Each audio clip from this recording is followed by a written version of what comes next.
Good evening friends.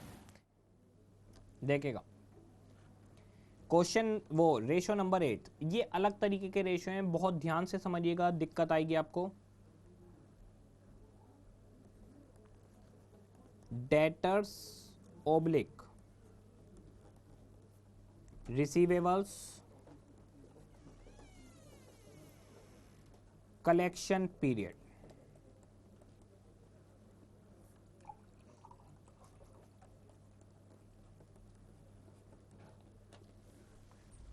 Debtors oblique receivables collection period. हाँ जी, मुरादाबाद वाले ठीक कह रहे हैं, कर सकते हैं।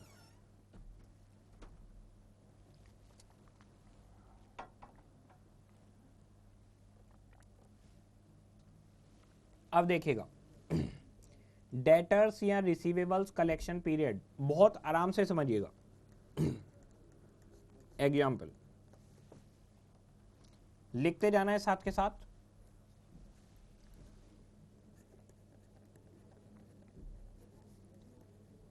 Annual credit sales,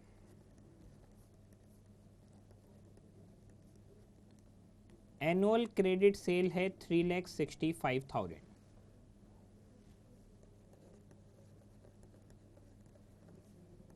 debtors 20,000। Find out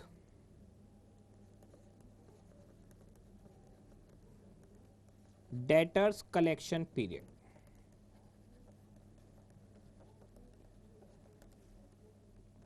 solution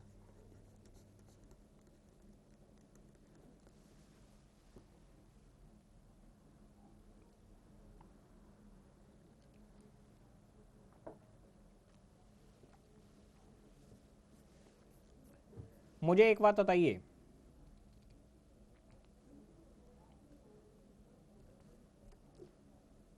बताइएगा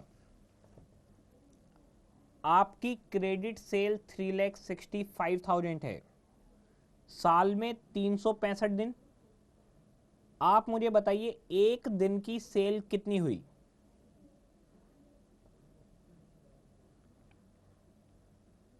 एक दिन की सेल हुई 1,000 रुपए। एक दिन की सेल 1,000। अब जरा देखिए डेटर्स कितने रुपए के हैं।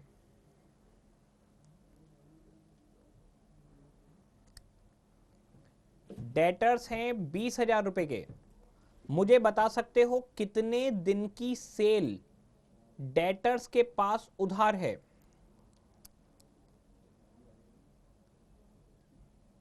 बिल्कुल ठीक जवाब है, 20 दिन की सेल। 20 दिन का पैसा डेटर्स ने हमें नहीं दिया।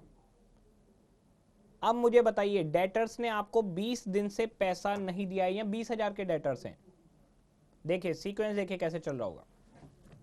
क्वेश्चन ने बताया 20,000 के डेटर हैं, क्वेश्चन ने तो लास्ट के डेटर बताए होंगे। मैं पीछे चलता हूं, 21 दिन के डेटर क्यों नहीं है।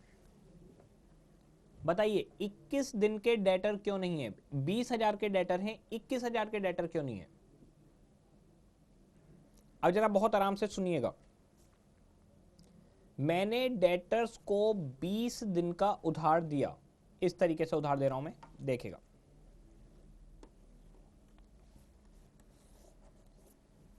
पहले दिन की सेल है 1,000, मैंने डेटर को दे दिया। मैं उधार देता हूं 20 दिन का। मैंने डेटर को 20 दिन के लिए उधार दे दिया कि 20 दिन बाद पैसे दे देना। हाँ हाँ लगा दे। अब बताइए दूसरे दिन की सेल फिर 1,000, मैंने उसे कहा 20 दिन का उधार। ऐसे ही 3 4 5 6 7 8 9 10 20th आ गया।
ठीक है,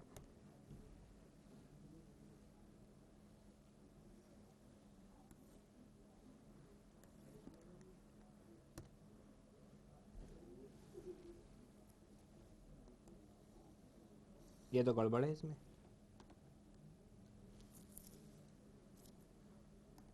ठीक, हाँ जी, आते हैं इस पर। पहले दिन मैंने 1,000 रुपये का सामान बेचा, बोला 20 दिन बाद पैसे दे देना। फिर दूसरे दिन 1,000 का, फिर 1,000, 1,000, 1,000, 20वें दिन भी 1,000। मुझे बता सकते हो पहले दिन से लेकर 20वें दिन तक कितना उधार हो गया होगा? पहले दिन से लेकर 20वें दिन तक कितना उधार? 20,000 का उधार। अब मुझे बताइए, बहुत ध्यान से समझिएगा, समझने वाली चीज है। 21वें दिन की बात कर रहा हूं, 21st डे मैंने 1,000 का सामान बेचा। पुराना उधार कितना चल रहा है? पुराना उधार बताइएगा कितना चल रहा है? 20,000। टोटल कितना हो गया? 21,000। 1,000 रुपए का सामान बेचा मैंने 21वें दिन, 20,000 रुपए पिछले चल रहे हैं, टोटल 21 हो गए। बताइए क्या आज किसी की पेमेंट आनी है? क्या आज किसी की पेमेंट आनी है? बिल्कुल आनी है। किसकी पेमेंट आनी है? पिछले 20 के 20 दिन की या सिर्फ पहले दिन की? पहले दिन वाले के 20 दिन पूरे हो चुके हैं। आज 21 तारीख है। वो मुझे 1,000 रुपए दे देगा। अब उधार बचा 20,000। ये उधार था 1st से 20th डे तक। ये उधार है 2 to 21st डे तक, दूसरी तारीख से 21 तारीख तक। अब मुझे बताइए अगले दिन क्या होने वाला है? 22nd डे पर फिर से 1,000 की सेल होगी। 20,000 रुपए पिछले, टोटल 21,000। अब बताइए पेमेंट किसकी आएगी? सेकंड डे वाले की। सेकंड डे वाले के 1,000 रुपए आ गए। अब बचे फिर से 20। ये 20,000 किसे रिप्रेजेंट करेंगे? तीसरे दिन से लेकर 22वें दिन तक को रिप्रेजेंट करेंगे। देहरादून वाले पूछ रहे हैं क्या वो पूरे 20,000 नहीं देगा? नहीं, पहले दिन जो खरीदा है उसके लिए 20 दिन का उधार, दूसरे दिन जो खरीदा है उसके लिए फिर 20 दिन का उधार। यानी दूसरे दिन की ड्यू डेट, पहले दिन की ड्यू डेट 21 तारीख है। 21, मान लो जनवरी है तो जनवरी, दूसरे दिन की ड्यू डेट 22 जनवरी है। जैसे जैसे एक एक दिन आगे बढ़ेगा वैसे वैसे ही ड्यू डेट भी आगे बढ़ती जाएगी। अब देखिए, मैंने पहले दिन उधार बेचा, कुछ पैसा नहीं आया, दूसरे दिन कोई पैसा नहीं, तीसरे दिन कोई नहीं, चौथे दिन, पांचवें दिन, 20 दिन हो गए, 20,000। जैसे ही मैं एक दिन आगे बढ़ूंगा 21,000, पहले पैसे रिटर्न 1,000 वापस, फिर से 20 रह गए। फिर मैं अगले दिन 21,000, फिर एक दिन के पुराने पैसे वापस, फिर 20 रह गए। ऐसे ही पूरे साल 20,000 रुपए उधार चलते रहेंगे। अब जरा देखिए, मुझे पता चल गया कि पूरे साल 20,000 रुपए उधार रहेंगे। अब जरा यहां पर आते हैं, बताइए एवरेज डेली सेल्स या average daily credit cell, daily की क्रेडिट सेल कितनी होती है? 3,65,000 डिवाइडेड बाई 365 डेज। 3,65,000 का सामान बेचा 365 दिन में, तो एक दिन की सेल 1,000।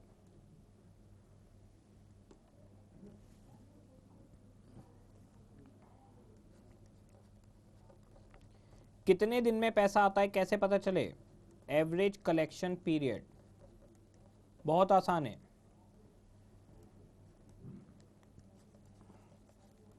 एवरेज डेटर्स कितने के हैं आपके पास, divided by average daily credit sale, या डेली क्रेडिट सेल लिख लीजिए। Daily credit sales.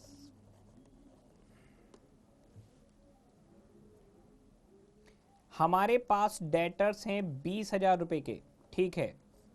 एक दिन में कितनी सेल करते हो? 1,000 रुपए की।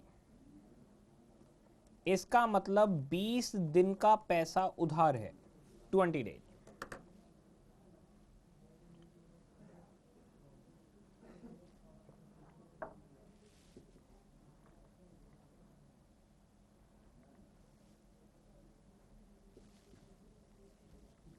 नोट कर लीजिए।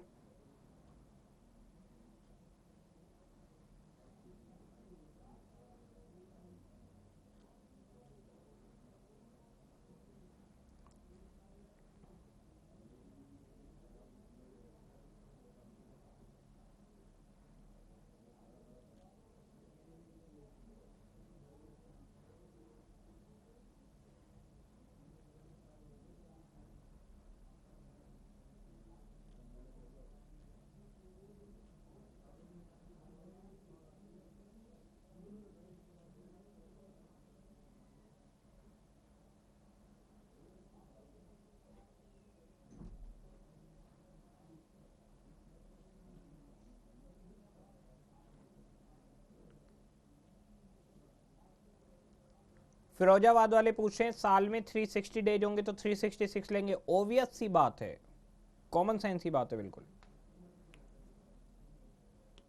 अब जरा देखिए, ये चीज आप लोगों को क्लियर है कैसे चल रहा है ये एवरेज डेली सेल और एवरेज डेटर्स। अब हम बनाते हैं फॉर्मूला। मुझे बताइए, क्या मैं average collection period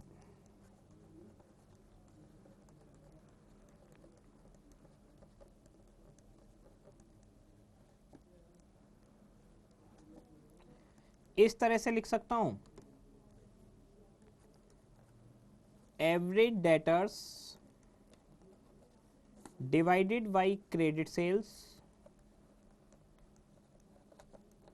divided by 365। बताइएगा।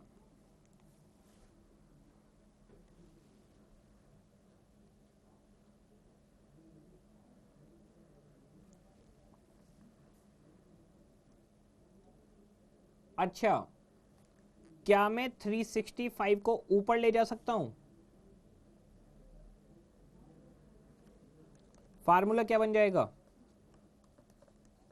Average debtors multiply by 365 divided by annual credit sales.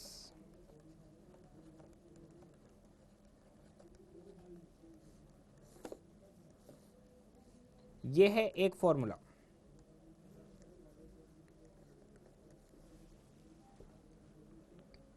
तो आगे से हम फॉर्मूला यूज करेंगे average debtors into 365 divided by annual credit sales. बताइए, मैं आप लोगों से पूछने वाला हूं,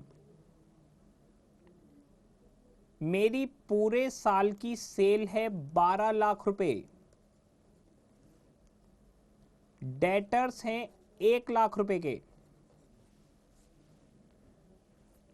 मेरी पूरे साल की सेल है 12 लाख रुपए, डेटर्स हैं 1 लाख रुपए के। क्या मैं ऐसे कह सकता हूं एवरेज मंथली सेल? पूरे साल की सेल 12 लाख रुपए, 12 महीने की, तो एक महीने की कितनी होगी? 1 लाख रुपए। एक महीने की सेल 1 लाख, लो डेटर में कर देता हूं, बल्कि 2 लाख रुपए। पूरे साल की सेल 12 लाख, तो एक महीने की सेल 1 लाख रुपए। डेटर्स हैं 2 लाख रुपए के, डेटर्स हैं 2 लाख रुपए के। क्या मैं डेली क्रेडिट सेल की जगह मंथली क्रेडिट सेल कर सकता हूं कि एक महीने की क्रेडिट सेल कितनी है? 2 लाख रुपए है डेटर और 1 महीने में हम बेचते हैं 1 लाख रुपए, क्या मैं कह सकता हूं डेटर्स 2 महीने में पैसा देते हैं? फिर से समझाता हूं, पूरे साल की सेल 12 लाख, डेटर है 2 लाख रुपए। अब हम मंथ में निकाल रहे हैं, पहले डेज में निकालते थे। पूरे साल की सेल 12 लाख, तो 1 महीने की सेल कितनी होगी? 1 महीने की सेल होगी 1 लाख रुपए। 1 महीने की सेल 1 लाख रुपए है, डेटर्स 2 लाख रुपए रोककर चल रहे हैं, तो इसका मतलब डेटर ने 2 महीने से पैसा नहीं दिया। 1 महीने की सेल 1 लाख रुपए है, डेटर 2 लाख रुपए रोककर चल रहे हैं, इसका मतलब 2 महीने से पैसा नहीं मिला, तो हम इसे मंथली भी निकाल सकते हैं। तो जहां आपने फॉर्मूला लिखा है, उलझना नहीं है, वहां पे लिख लीजिए 1252 ऑब्लिक ऑब्लिक। अगर आपको आंसर मंथ में चाहिए तो ऊपर 12 का मल्टीप्लाई करिए, अगर आपको आंसर वीक में चाहिए तो ऊपर 52 का मल्टीप्लाई करिए। जैसे भी आपको आंसर चाहिए उस तरीके से आप मल्टीप्लाई कर सकते हैं। डेज में चाहिए तो 365, मंथ में चाहिए तो 12 और अगर वीक में चाहिए तो 52। ठीक है जी, फिर से एवरेज कलेक्शन पीरियड, और ये देखिए ये सारी चीजें करते करते आएंगी, एक दिन में नहीं सीख सकते। अभी तो सिर्फ पहली बार देख रहे हैं, टाइम लगेगा इस सब में। क्वेश्चन करते करते दिमाग सेट होगा इन सब चीजों में। Average debtors divided by credit sales या annual credit sale divided by 365।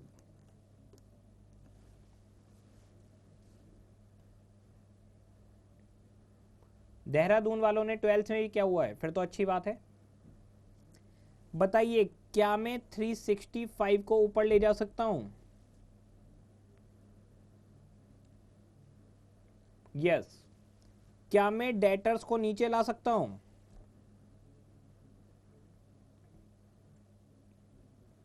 बिल्कुल ला सकता हूं। अब देखते हैं क्या सिचुएशन आएगी। सिचुएशन आएगी 365 divided by credit sales divided by average debtors.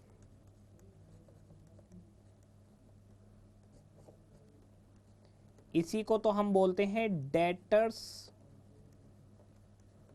Turnover ratio, DTR। बताइए डेटर टर्नओवर रेशो का फॉर्मूला क्या था?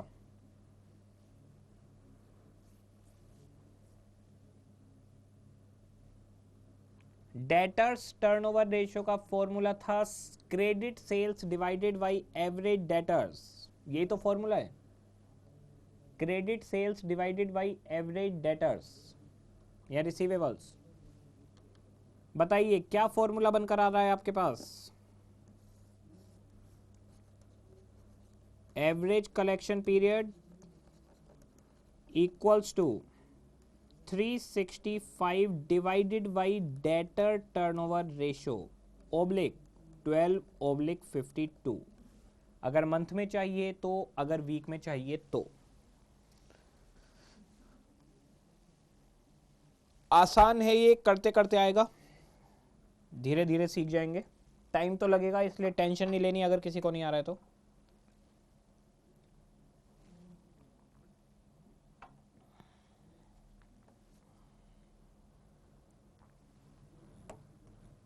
ठीक है जी, आगे बढ़ते हैं हम। ये हमने निकाला था debtors receivable period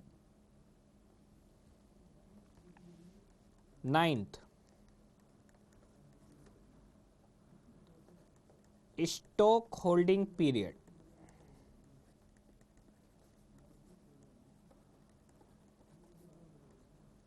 same stock के लिए वही फॉर्मूले। वीक का एग्जाम्पल मान रहे हैं, पूरे साल की सेल 52,000, तो 1 साल की सेल 1000, डेटर 2000 रुपए के हैं तो 2 वीक के डेटर हैं। हाँ जी, स्टॉक होल्डिंग पीरियड, इसका सीधे फॉर्मूला लिख सकते हो आप, first average stock multiply by 365/52/12 divided by cost of goods sold, या फिर बी। और रेशो 2 क्लास लगेंगी आज और कल, मैं 3 बार बता चुका हूं क्लास में। हाँ जी, दूसरा है 365/52/12 divided by stock turnover ratio. ऊपर वाले सिस्टम से ही बने हुए हैं ये, जैसे ऊपर वाला बना हुआ है, वहां एवरेज डेटर, यहाँ एवरेज स्टॉक, वहां क्रेडिट सेल, यहाँ COGS।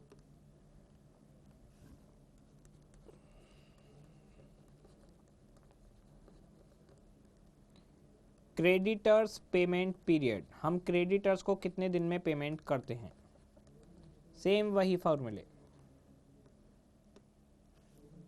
ए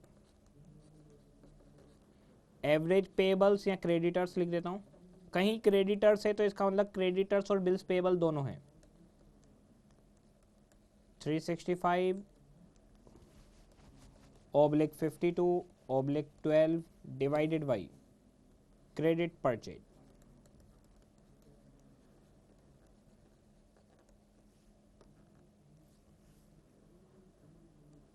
और B 365 divided by 52 divided by, या सॉरी डिवाइड कर रहा हूँ, ऑब्लिक, ये है क्रेडिटर टर्नओवर रेशो, CTR।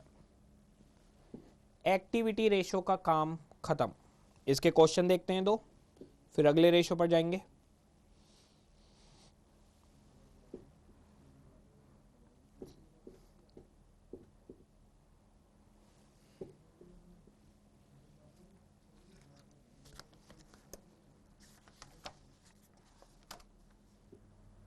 हाँ जी, देखिएगा, क्वेश्चन नंबर 3 है आपके पास, सेल कैश और credit 4 lakh and 6 lakh. Sales cash and credit 4 lakh 6 lakh, total sale हो गई हमारे पास 10 लाख रुपए। COGS है हमारे पास 8 लाख रुपए। ओपनिंग स्टॉक दिया हुआ है, क्लोजिंग स्टॉक दिया हुआ है, ईयर एंड डेटर्स दिए हुए हैं बिफोर प्रोविजन, दिए हुए हैं, ठीक है। प्रोविजन फॉर डाउटफुल डेब्ट दिया हुआ है। मुझे बताइए, क्या प्रोविजन फॉर डाउटफुल डेब्ट माइनस होगा या नहीं? प्रोविजन फॉर डाउटफुल डेब्ट माइनस नहीं होगा। एक मिनट, ये बिल्कुल प्रैक्टिकल वाले रजिस्टर में करना है आप लोगों को। अरे थोड़ा सा कॉन्ट्रास्ट बढ़ा दे, थोड़ा सा बढ़ा दे कॉन्ट्रास्ट। ये PDF से नहीं हो सकता, ब्राइटनेस वगैरह कुछ वहां से थोड़ा सा ही कॉन्ट्रास्ट करिए, ज्यादा नहीं, बस बहुत थोड़ा सा।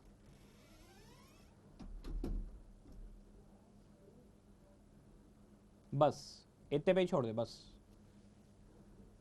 हाँ जी चलते हैं जी, क्वेश्चन की पहली रिक्वायरमेंट। क्वेश्चन ईयर, अच्छा AND एंड हो गया है, AND एंड नहीं है, ईयर एंड है, END, ईयर एंड है। साल के लास्ट में कितने रुपए के डेटर्स हैं? हाँ जी, हमारे पास क्वेश्चन की पहली रिक्वायरमेंट है स्टॉक टर्नओवर रेशो, दूसरी रिक्वायरमेंट है डेटर टर्नओवर रेशो, तीसरी रिक्वायरमेंट है स्टॉक होल्डिंग पीरियड, एंड उसके बाद में रिक्वायरमेंट है डेटर्स कलेक्शन पीरियड, और कहा है साल में मानो 360 दिन। करना चालू करते हैं 1 बाई 1। देखिएगा, पहली रिक्वायरमेंट स्टॉक टर्नओवर रेशो,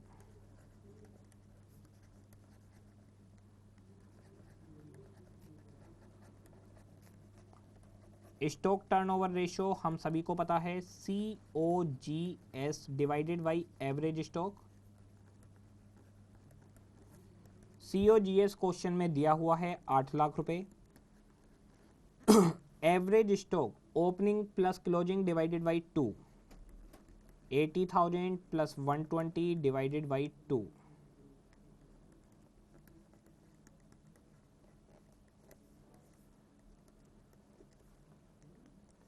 तो ये हमारे पास हो गया 8 lakhs divided by average stock हो गया 1 lakh, 8 times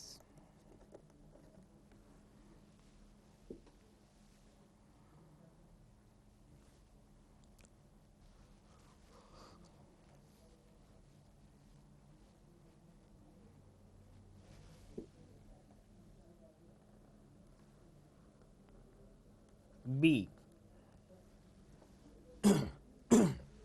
debtors turnover ratio,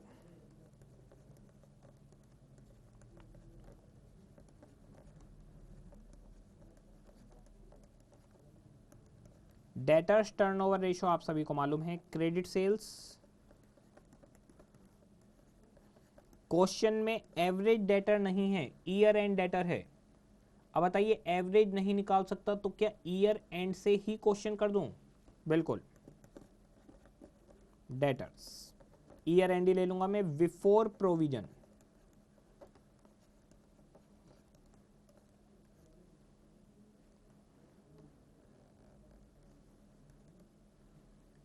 credit sale है हम लोगों के पास 6 lakh divided by year and debtors हैं 60,000, 10 टाइम्स।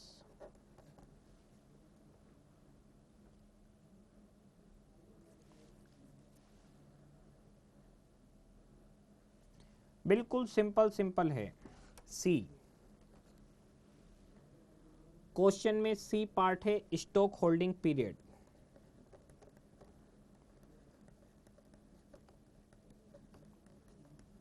स्टॉक होल्डिंग पीरियड बताइए, मैंने पहले ही स्टॉक टर्नओवर रेशियो निकाल लिया है। पहले वाला फॉर्मूला लगाऊं या दूसरे वाला?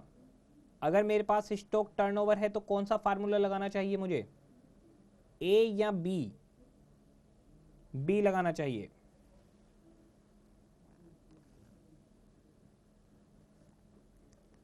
थ्री 360 डेज बोला है क्वेश्चन ने तो उतनी लेंगे divided by STR। 360 divided by stock turnover ratio 8 times, बताइए कितने दिन? 45 डेज, बिल्कुल सही आंसर।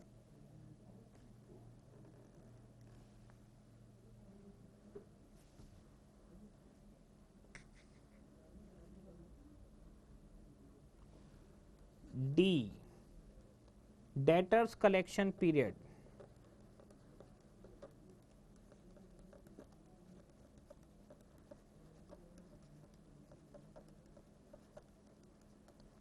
जब मैंने डेटर टर्नओवर रेशियो निकाल दिया है तो मैं शॉर्टकट फॉर्मूला लगा सकता हूं 360 डिवाइडेड बाई DTR।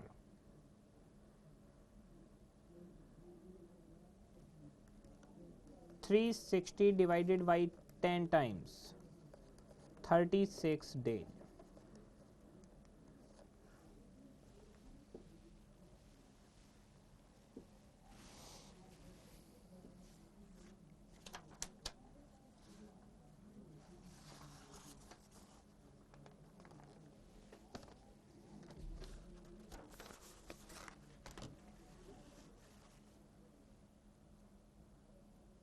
हाँ जी, एक्टिविटी रेशो से ही स्टार्ट करवाया है आज।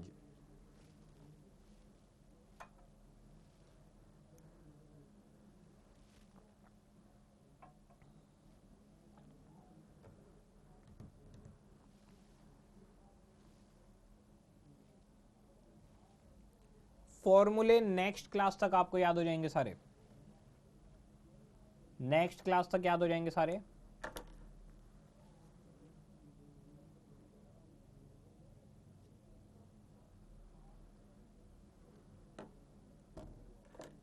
हाँ जी, हटा दूं इसे?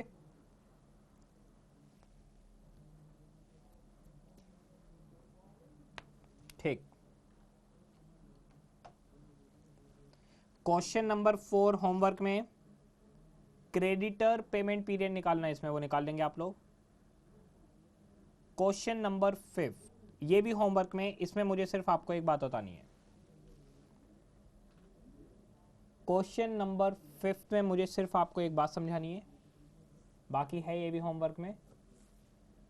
सेल्स दी हुई है 40 लाख रुपए, कैपिटल एम्प्लॉयड 8 लाख रुपए, फिक्स्ड एसेट्स दी हैं 6 लाख रुपए, करंट एसेट्स दी हैं 4 लाख रुपए, करंट लाइबिलिटी दी हैं 2 लाख रुपए।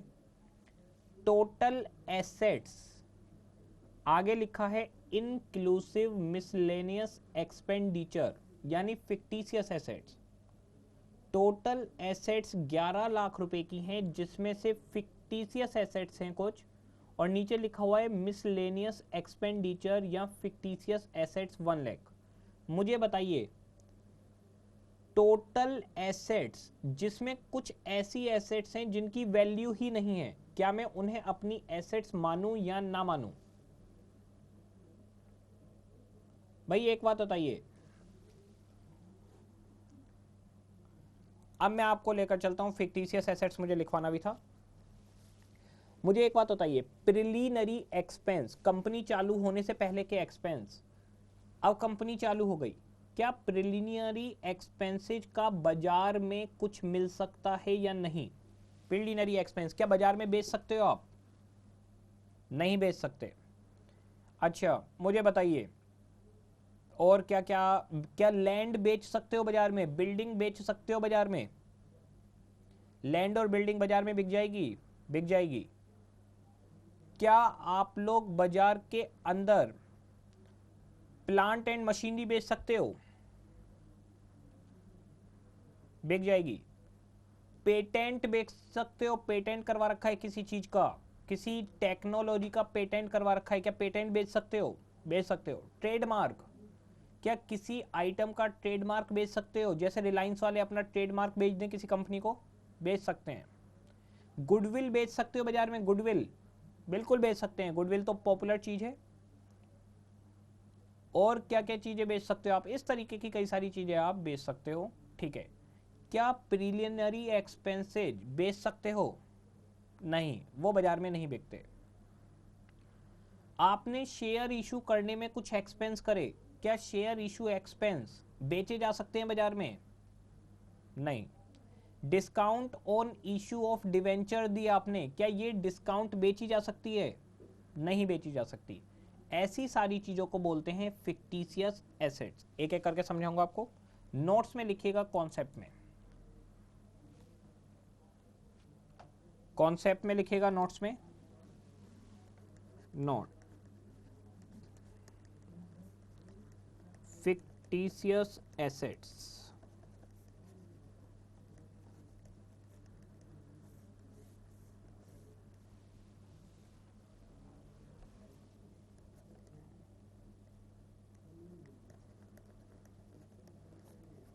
these are assets having no market value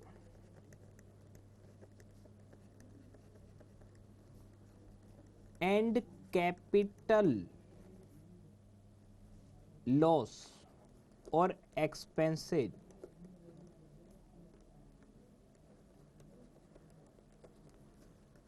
which had not been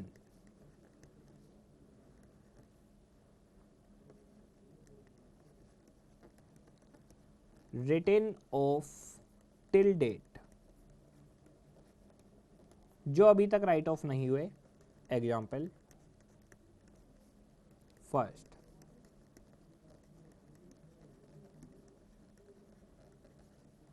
preliminary expenses,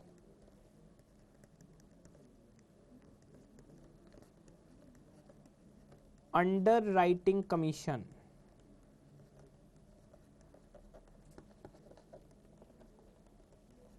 ये अंडर राइटिंग कमीशन होता है share issue expense.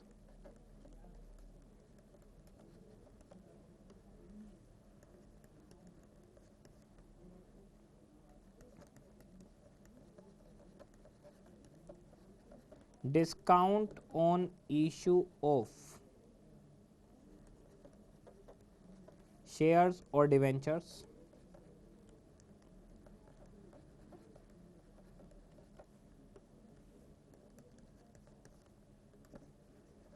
Loss on redemption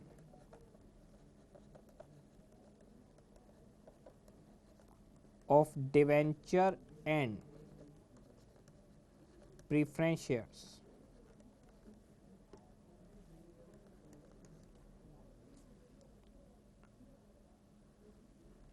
profit and loss, debit balance यानी loss.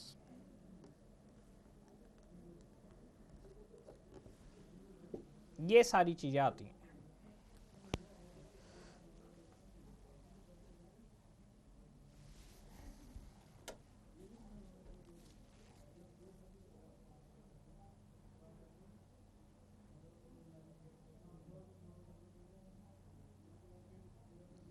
Pathankot वाले कह रहे हैं फोर्थ समझा दो। सिर्फ फोर्थ समझोगे, बाकी नहीं समझोगे?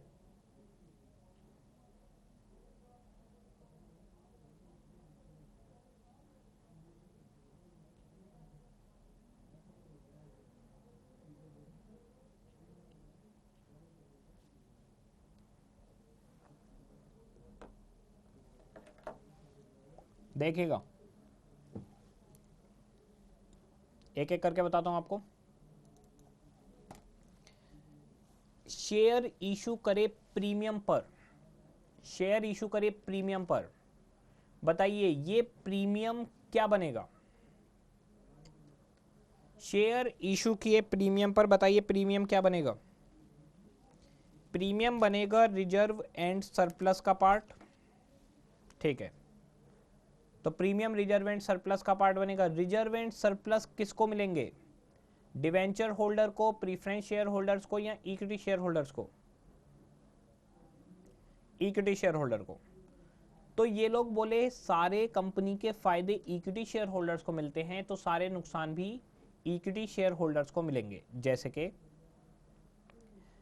कंपनी खोलने से पहले के खर्चे, प्रिलिमिनरी एक्सपेंस, इन्होंने कहा इक्विटी शेयर होल्डर्स जाने।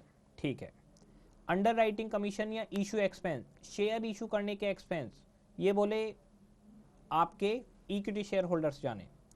Discount on issue of debenture, debenture issue करने पर डिस्काउंट दी। अब जरा देखिए, इशू करे 98 में डिवेंचर, पैसे वापस करने 100 रुपये, 2 रुपये का नुकसान। बताइए ये 2 रुपये का नुकसान कौन बियर करेगा? इक्विटी शेयर होल्डर बियर करेगा। Loss on redemption of debenture and preference share, debenture 100 रुपये का था, 110 में रिडीम हो रहा है। बताइए ये जो 10 रुपये का नुकसान है ये कौन बियर करेगा? इक्विटी शेयर होल्डर बियर करेगा। अगर कंपनी में लॉस हुआ है तो वो कौन बियर करेगा? सिर्फ और सिर्फ इक्विटी शेयर होल्डर्स बियर करेंगे। इसीलिए इक्विटी शेयर होल्डर फंड में से फिक्टिशियस एसेट्स को माइनस कर दिया जाता है। लिखेंगे नॉट, ये था नॉट 1, ये है not 2।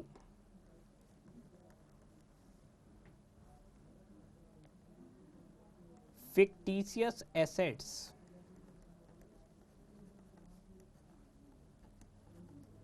oblique miscellaneous expenditure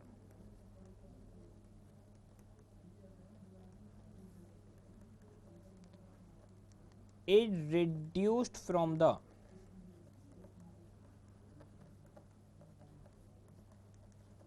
equity shareholders fund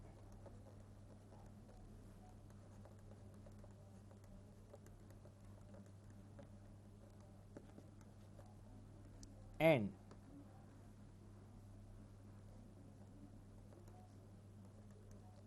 it is not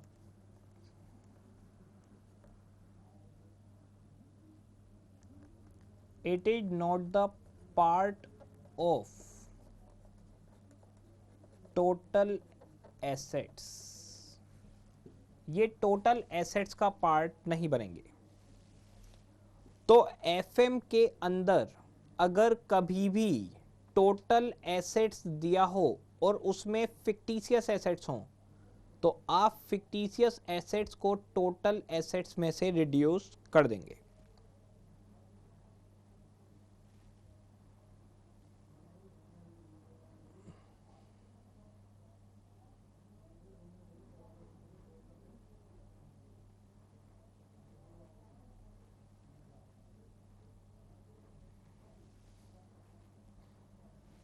हाँ जी,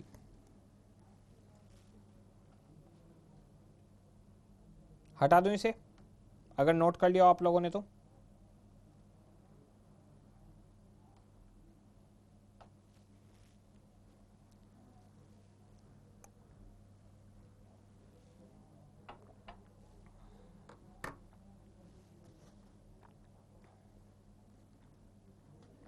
हाँ जी,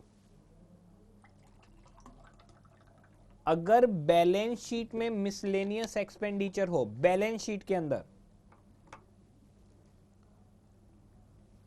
ये बैलेंस शीट में होने चाहिए, प्रॉफिट एंड लॉस अकाउंट में नहीं। अगर बैलेंस शीट में मिसलेनियस एक्सपेंडिचर है तो वो फिक्टिशियस एसेट्स को बोला जाता है। अगर प्रॉफिट एंड लॉस अकाउंट में है मिसलेनियस एक्सपेंडिचर, तो इसका मतलब है मिसलेनियस एक्सपेंडिचर का मतलब चाय पानी का खर्चा। अगर प्रॉफिट एंड लॉस अकाउंट में है तो चाय का खर्चा, पानी का खर्चा, ये सारे मिसलेनियस यानी जनरल एक्सपेंस। और अगर बैलेंस शीट में है तो फिक्टिशियस एसेट्स के लिए वर्ड बोला जाता है मिसलेनियस एक्सपेंडिचर। लुधियाना वाले पूछ रहे हैं 11 दिसंबर वाला बैच स्टार्ट नहीं होगा क्या? कौन सा 11 दिसंबर वाला बैच भाई? ऐसा कोई बैच नहीं है। हाँ जी, हम लोग आते हैं आगे, देखिएगा। अरे आ जाएगी वीडियो भी, कैसे परेशान हो बरेली वालों। हाँ जी, अबे आ गई वीडियो, सबके नहीं आ गई?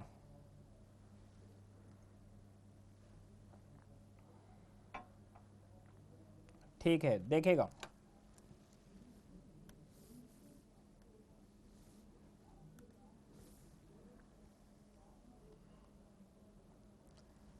लिखा हुआ है टोटल एसेट्स के आगे इंक्लूसिव मिसलेनियस एक्सपेंडिचर। बताइए मिसलेनियस एक्सपेंडिचर का क्या करूं?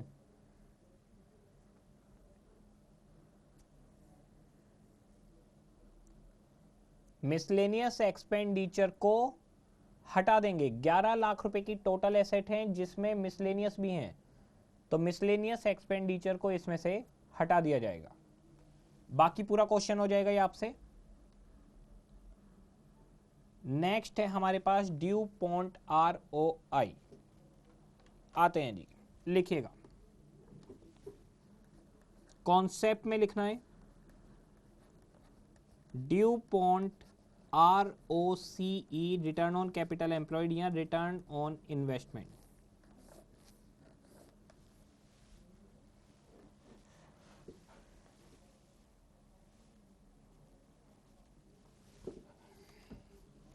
ड्यू पॉन्ट का रिटर्न ऑन कैपिटल एम्प्लॉयड या रिटर्न ऑन इन्वेस्टमेंट मॉडल देखिएगा,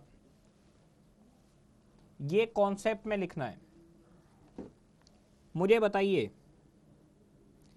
रिटर्न ऑन कैपिटल एम्प्लॉयड या रिटर्न ऑन इन्वेस्टमेंट का फॉर्मूला क्या होता है?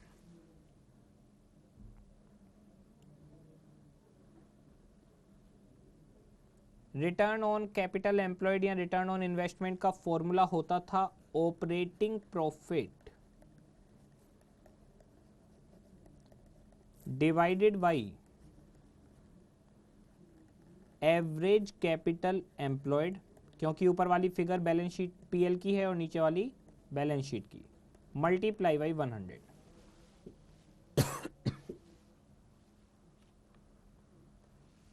Operating profit divided by average capital employed multiply by 100।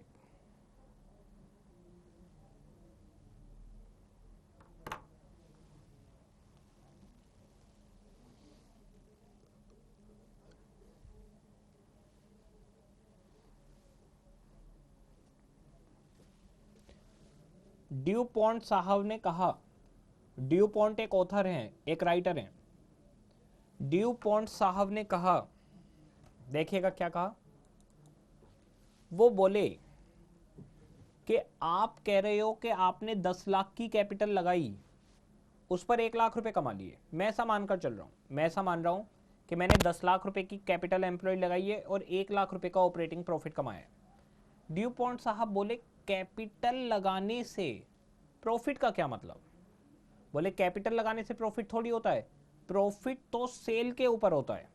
अब बताइए, सोचकर बताइए, प्रॉफिट सेल पर होता है या कैपिटल पर होता है? सेल पर होता है प्रॉफिट, पक्की बात है। सामान बिकेगा तभी तो प्रॉफिट होगा। आपका सामान ही नहीं बिक रहा, 10 करोड़ रुपए लगा दो, नहीं बिक रहा सामान, तो कहां से प्रॉफिट होगा? तो ये बोले कि आप ना इस फॉर्मूले को अलग तरीके से देखो, सही करके। वो बोले देखिए, इस फार्मूले को आप ऐसे देखिए। वो बोले इस तरीके से फार्मूला करना गलत है, ये गलत है। बोले ड्यूपॉन्ट साहब आप ऐसे समझो, एक है आपके पास रिटर्न ऑन इन्वेस्टमेंट में बोले, या रिटर्न ऑन कैपिटल एम्प्लॉयड, आपके पास है एक ऑपरेटिंग प्रॉफिट रेशियो। प्रॉफिट तो इस पर होता है, और ऑपरेटिंग प्रॉफिट रेशियो का फॉर्मूला बताइए। Operating profit divided by sales multiply by 100। बोले एक है ऑपरेटिंग प्रॉफिट रेशियो, एक है capital employed turnover ratio. Capital employed turnover ratio.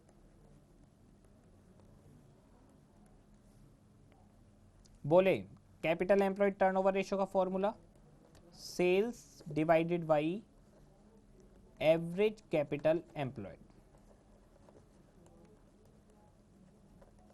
ये बोले देखिए, ये जो operating profit divided by sale है, ये आपकी प्रॉफिटेबिलिटी को बताता है।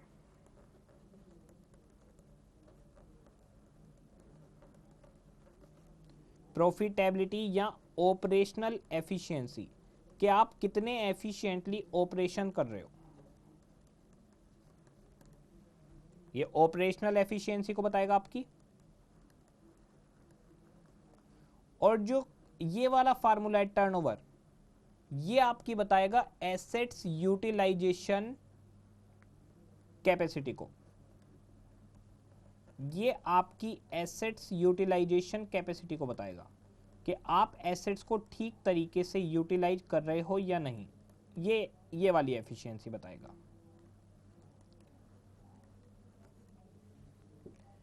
फिरोजाबाद वाले पूछ रहे हैं कैपिटल एम्प्लॉयड कैसे एवरेज आएगा? आगे आएगी ये चीज, जब आएगी आपको बताऊंगा उस टाइम में। हाँ जी,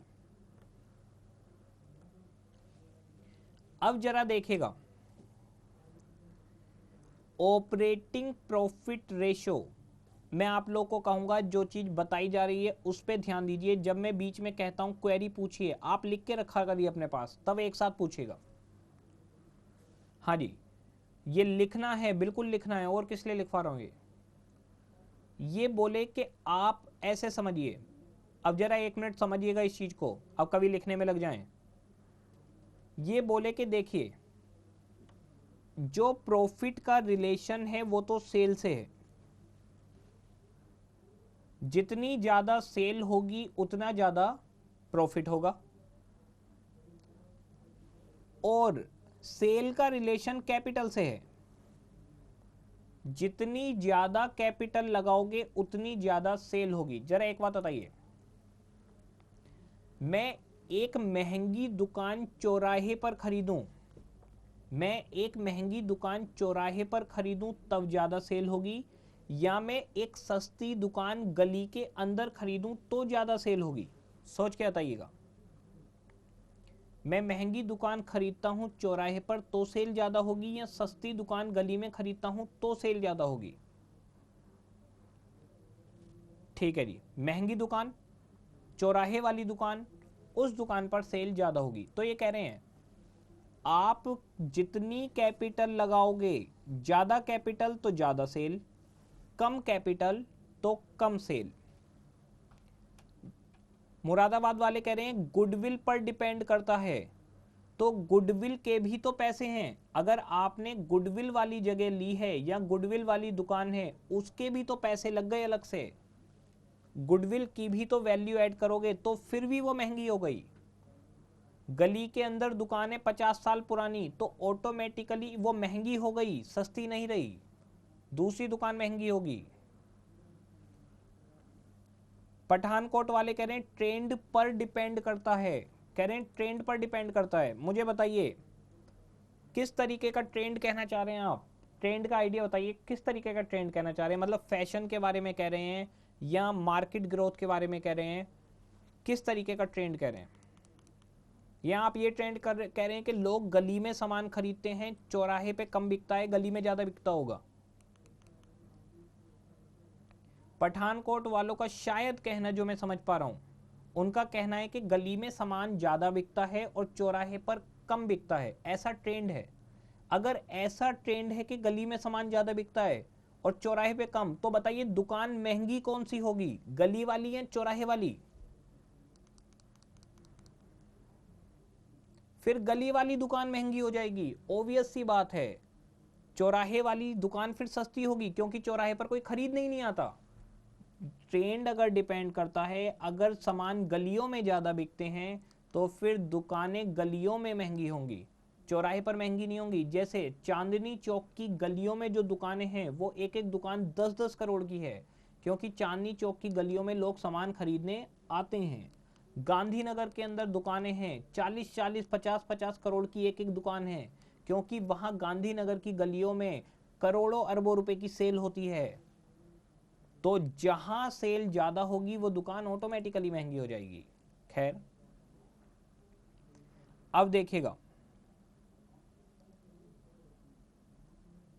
पठानकोट वाले कह रहे हैं वो तो बाद में सस्ती होगी, जब काम नहीं चल रहा, पहले तो महंगी खरीदी। कोई खरीदेगा क्यों महंगी? आप खुद ही कह रहे हो ट्रेंड है गलियों में खरीदने का।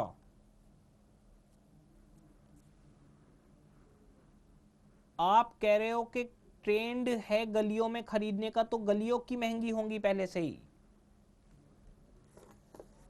हाँ जी, देखिएगा, अब मुझे बताइए, पैसा ज्यादा लगाओगे तो सेल ज्यादा होगी, सेल ज्यादा होगी तो प्रॉफिट ज्यादा होगा। तो इनका कहना है कि आप रिटर्न ऑन कैपिटल एम्प्लॉयड को कैसे मानकर चलो, आप ऑपरेटिंग प्रॉफिट को कैपिटल एम्प्लॉयड से लिंक मत करो। आप ऑपरेटिंग प्रॉफिट को कैपिटल एम्प्लॉयड से लिंक मत करो, बल्कि ऑपरेटिंग प्रॉफिट को सेल से लिंक करो और सेल को कैपिटल एम्प्लॉयड टर्नओवर से लिंक करो।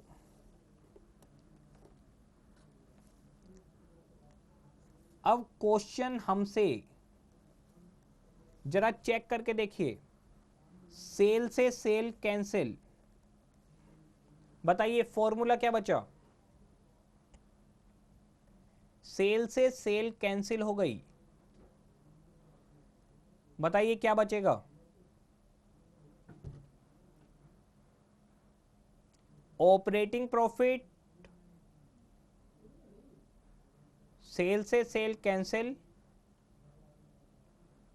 Operating profit divided by average capital employed multiply by 100।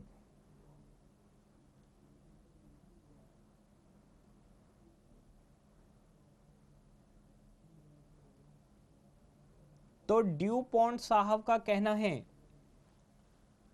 कि अगर आपको रिटर्न ऑन इन्वेस्टमेंट निकालना है तो operating profit divided by capital employed into 100 मत करिए, बल्कि पहले ऑपरेटिंग प्रॉफिट रेशियो निकालिए, फिर कैपिटल एम्प्लॉयड टर्नओवर रेशियो निकालिए और दोनों को मल्टीप्लाई करिए, जबकि नेट इंपैक्ट दोनों का सेम आएगा। यहां operating profit divided by sales into 100 multiply by sales divided by average capital employed, इसका नेट इंपैक्ट क्या आने वाला है, लिखते हैं इसका net impact. Operating profit divided by sales multiply by 100 into sales divided by average capital employed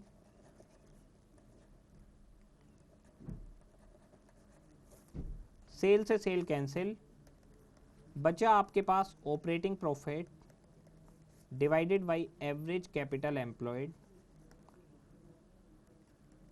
multiply by sales वो 100। तो देखिए नेट इंपैक्ट वही आ गया, नेट इंपैक्ट लिख लीजिए।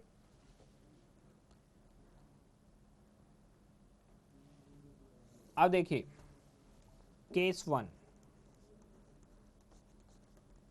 क्वेश्चन आपसे कहता है कैलकुलेट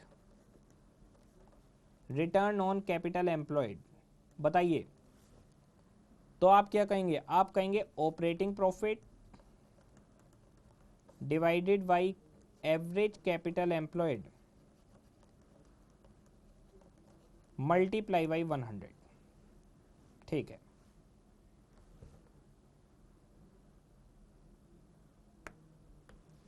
ऐसे ही लिखिएगा बिल्कुल। क्वेश्चन आपसे कहता है आरओसी निकालो, तो आप कहोगे ठीक है operating profit divide by average capital employed. Case 2, इसी के नीचे लिखना है केस 2।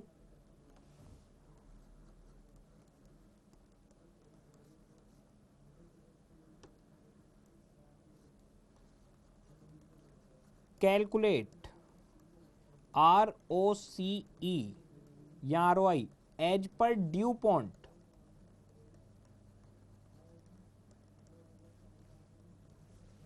अगर क्वेश्चन कहता है ROCE निकालो एज पर ड्यू पॉइंट, फिर बताइए फॉर्मूला क्या बनेगा।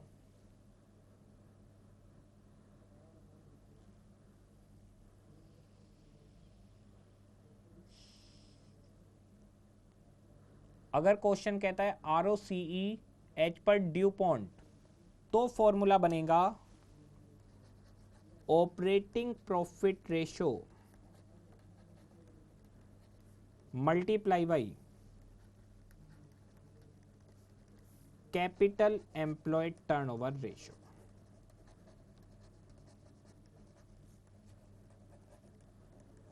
फिर ऐसे निकालेंगे।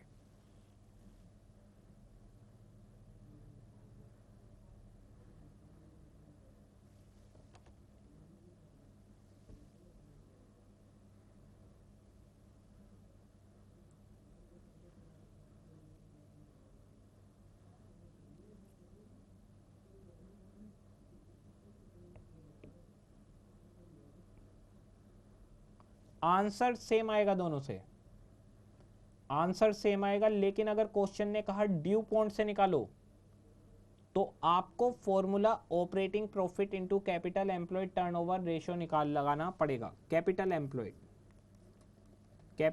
एम्प्लॉयड टर्नओवर रेशियो, वरना नंबर नहीं मिलेंगे।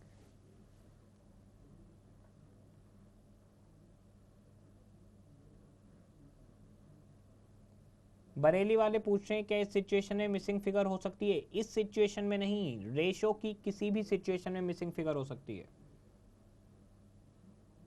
हाँ जी, इसे हटा दूं। मुरादाबाद वाले पूछ रहे हैं इसमें टैक्स का चक्कर नहीं है ना, इसमें टैक्स का चक्कर नहीं है।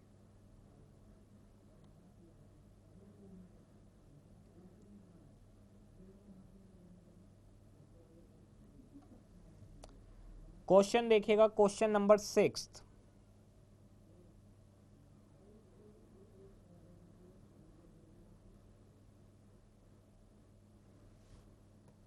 तो जब भी ड्यू पॉइंट आए, ROI का मतलब operating profit ratio into capital employed turnover ratio. Question number 6 देखते हैं। देखेगा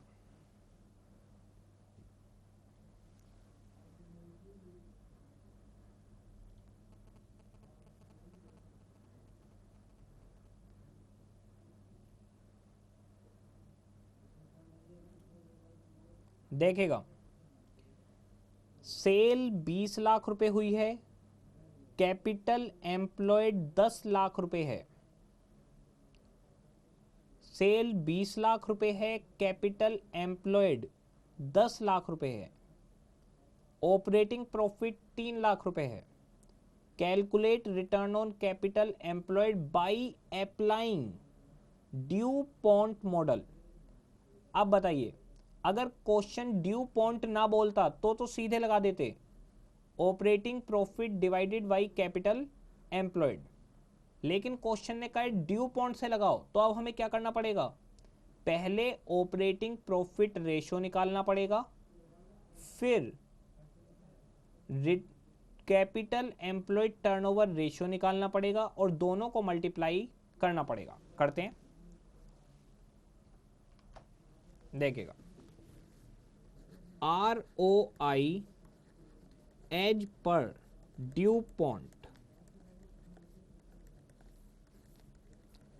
operating profit ratio multiply by capital employed turnover ratio.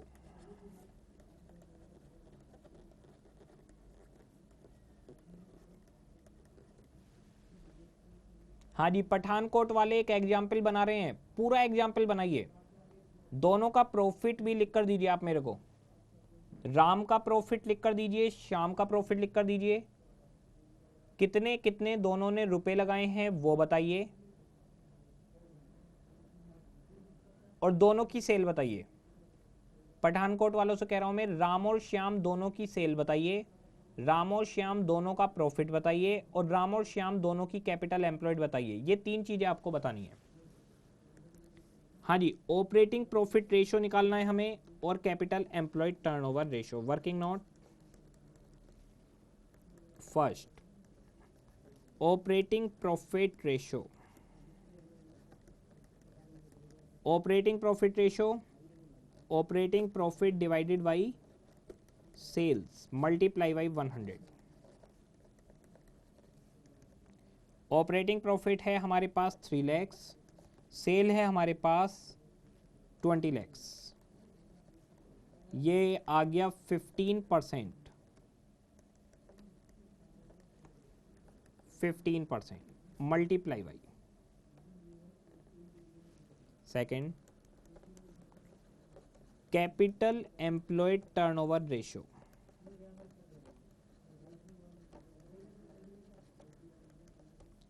Capital employed turnover ratio, sales divided by capital employed,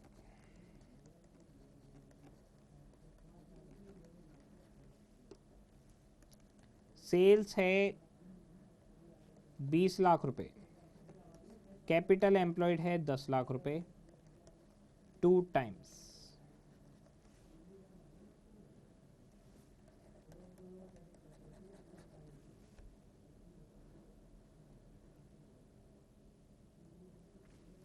बताइए 30%।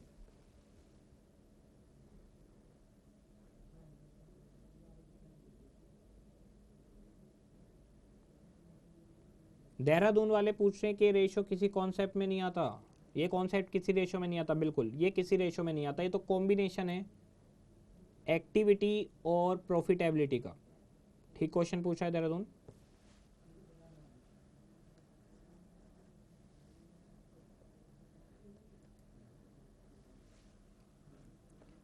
हाँ जी, concept किस तरीके से बिल्ड किया गया है,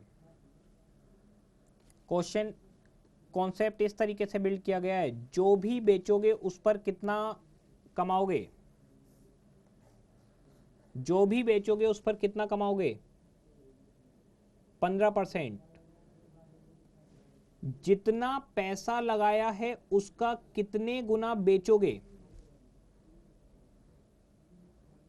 2 गुना सेल, 2 टाइम्स। आपने 10 लाख रुपए की कैपिटल एम्प्लॉयड लगाई है, बेचा कितना है उसका, डबल बेचा है उसका, जितने पैसे लगाए हैं उसकी डबल सेल, 2 टाइम्स। और जो भी बेचा है उस पर कितना कमाया, 15%। तो आपने 15% कमाया जो भी बेचा, और बेचा है अपनी कैपिटल का डबल, तो ओवरऑल 30% आप कमा गए।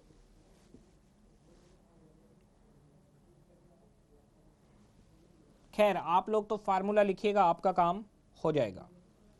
ये कॉन्सेप्ट खत्म, एक ही क्वेश्चन है इसका। थर्ड, पठानकोट वालों जल्दी से एग्जाम्पल बना के भेज रहे हो तो भेज दो। Liquidity ratio,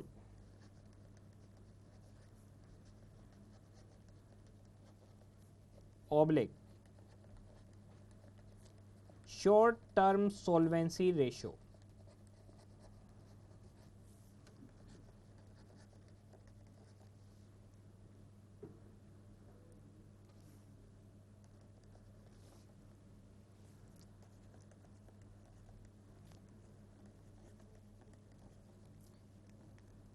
These ratios are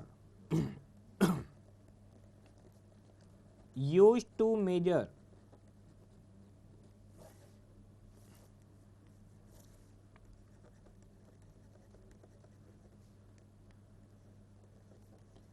short-term solvency of the firm.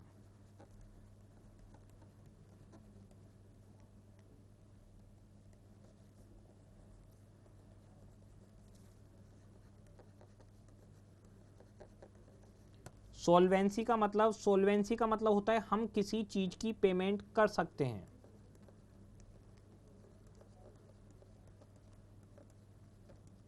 Short term solvency means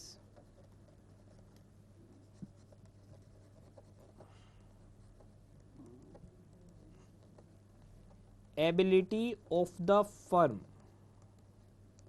of the company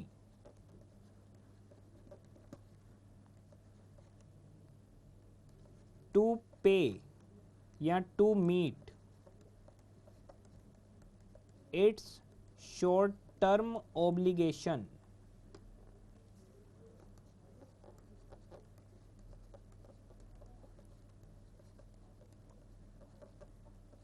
on due date,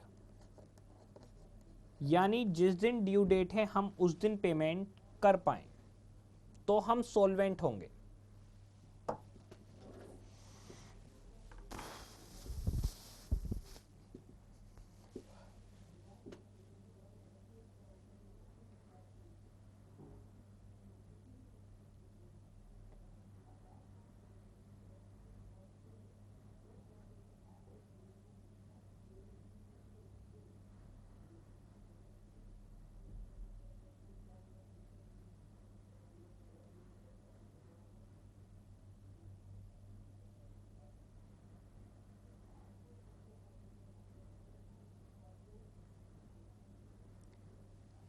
Pathankot मुझे बताइए ऑपरेटिंग प्रॉफिट कितना मानूं मैं सेल पर?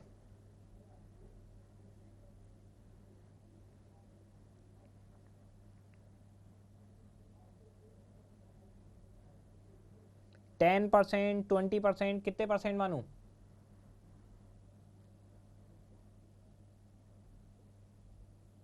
10%। देखिएगा एक सेकंड के लिए रुक जाइए और देखिए, पठानकोट कह रहे हैं कि दो लोग हैं, एक राम और एक श्याम। राम की सेल है 2 लाख और श्याम की सेल है, मैं एनुअल मान रहा हूं ये 1 लाख रुपए। ये बता रहे हैं 2 लाख पर मंथ, मैं ले लेता हूं 24 लाख पर एनम और 12 लाख।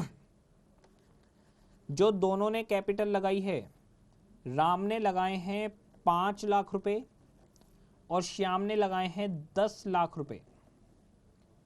कह रहे हैं राम की दुकान और श्याम की दुकान वैल्यू ऑफ लैंड के हिसाब से सेम है। पहली बात तो क्वेश्चन गलत है। क्वेश्चन गलत इसलिए कह रहे हैं राम की दुकान 5 लाख रुपए की है, श्याम की दुकान 10 लाख रुपए की है। राम की दुकान की लैंड वैल्यू और श्याम की दुकान की लैंड वैल्यू सेम है। मुझे बताइए क्या सेम दुकान के एक आदमी 5 लाख रुपए और दूसरा आदमी 10 लाख रुपए दे सकता है?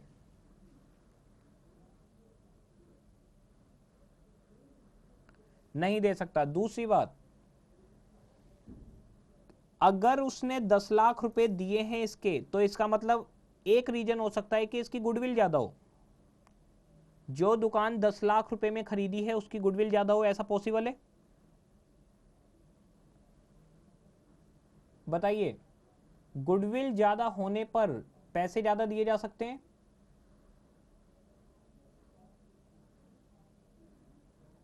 कैपिटल एम्प्लॉयड नहीं, वो कह रहा है कि हमने कैपिटल एक जमीन में लगाया है।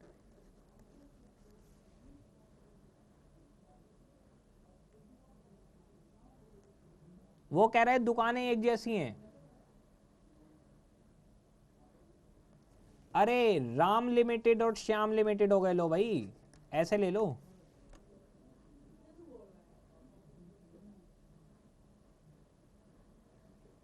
और क्या कह रहे हो आप लोग? खैर जो भी कह रहे हैं, मैं सीधी साफ बात आप लोगों से करने वाला हूं। अब जरा राम ये कह रहे हैं ऑपरेटिंग प्रॉफिट रेशो 10% है। देखिए ड्यूपॉन्ट क्या कहते हैं, ड्यूपॉन्ट कहते हैं कि पहले आप ऑपरेटिंग प्रॉफिट निकालो। बताइए इन्होंने कितने रुपए की सेल की?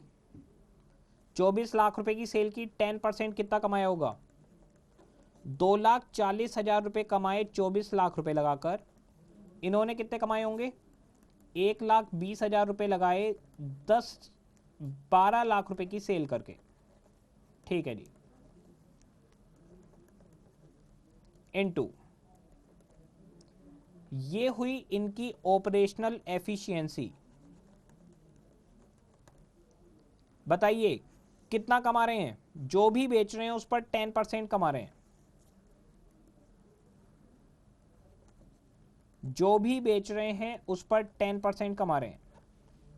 तो प्रॉफिट कमाने की ऑपरेशनल एफिशिएंसी तो सेम हो गई। हाँ जी, पठानकोट में समझ गया आपकी बात। अब आप देख लो, मुझे बताइए क्या दोनों कंपनियों की ऑपरेशनल एफिशिएंसी सेम है या नहीं? दोनों 10% कमा रहे हैं। एक कंपनी 24 लाख का सामान बेच रही है तो 2,40,000 कमा रही है। दूसरी कंपनी 12 लाख की सेल पर 1,20,000 कमा रही है। दोनों की ऑपरेशनल एफिशिएंसी देखिए, दोनों का प्रॉफिटेबिलिटी रेशो या दोनों की ऑपरेशनल एफिशिएंसी 10% है।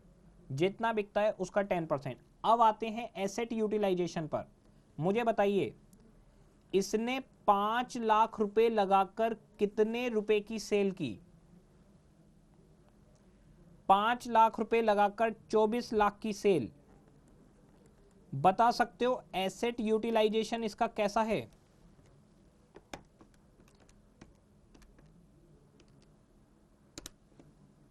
4.8 टाइम्स।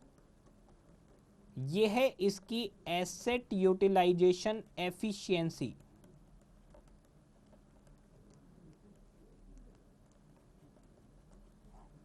Asset utilisation efficiency. और जरा इसकी एसेट यूटिलाइजेशन एफिशिएंसी देखिए, 10 लाख रुपए लगाकर 12 लाख की सेल, 1.2 टाइम्स। मुझे बताइए दोनों की ऑपरेशनल एफिशिएंसी सेम है, एसेट यूटिलाइजेशन एफिशिएंसी किसकी अच्छी है? एसेट यूटिलाइजेशन एफिशिएंसी बेटर है राम की। तो रिटर्न ऑन इन्वेस्टमेंट भी किसका ज्यादा होगा? रिटर्न ऑन इन्वेस्टमेंट भी उसी का ज्यादा होगा जिसकी एसेट यूटिलाइजेशन ज्यादा है। वो अपनी कैपिटल पर सिर्फ 12% कमा पाएगा, जबकि ये अपनी कैपिटल पर 48% कमा जाएगा। घर पे जाके सोचिएगा, समझ में आएगा। हम आते हैं इस पर लिक्विडिटी रेशियो। लिक्विडिटी रेशियो चल रहे थे और लिखा था short term solvency means ability of the company to meet its short term obligation on due date. ठीक है जी, अब मैं बताता हूं आपको। हमें लिक्विडिटी रेशियोज में देखना है कि हम अपनी शॉर्ट टर्म ऑब्लिगेशंस को टाइमली फुलफिल कर पाते हैं या नहीं। और शॉर्ट टर्म ऑब्लिगेशन का मतलब है 1 साल के अंदर जो भी पेमेंट करनी है। शॉर्ट टर्म ऑब्लिगेशन का मतलब है 1 साल के अंदर जो भी पेमेंट करनी है वो सारी पेमेंट, ठीक है। इसके बाद में 1 साल के अंदर जो भी पेमेंट करनी है वो सारी शॉर्ट टर्म ऑब्लिगेशंस। इसमें 2 वर्ड यूज होंगे, करंट एसेट्स और करंट लाइबिलिटीज। उन्हें देखते हैं। मान लीजिए मेरे पास क्रेडिटर आए 10,000 रुपये मांगने, सोचकर बताना है आपको।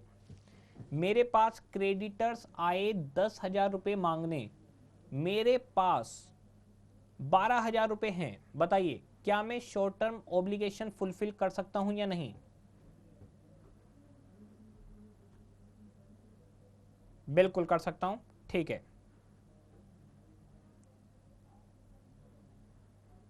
बिल्कुल, बरेली वाले बिल्कुल ठीक पूछ रहे हैं, ठीक है। हाँ, अब बताइए मेरे पास क्रेडिटर आए 10,000 रुपये मांगने, मेरे पास 5,000 रुपये हैं, क्या मैं शॉर्ट टर्म ऑब्लिगेशन फुलफिल कर पाऊंगा या नहीं कर पाऊंगा? नहीं कर पाऊंगा। बस यही रेशो ये बताएंगे। इसमें 3-4 रेशो हैं, मोस्टली तो आपको आते हैं। फर्स्ट करंट रेशो, ये तो आप सभी को पता है, current assets divided by current liability.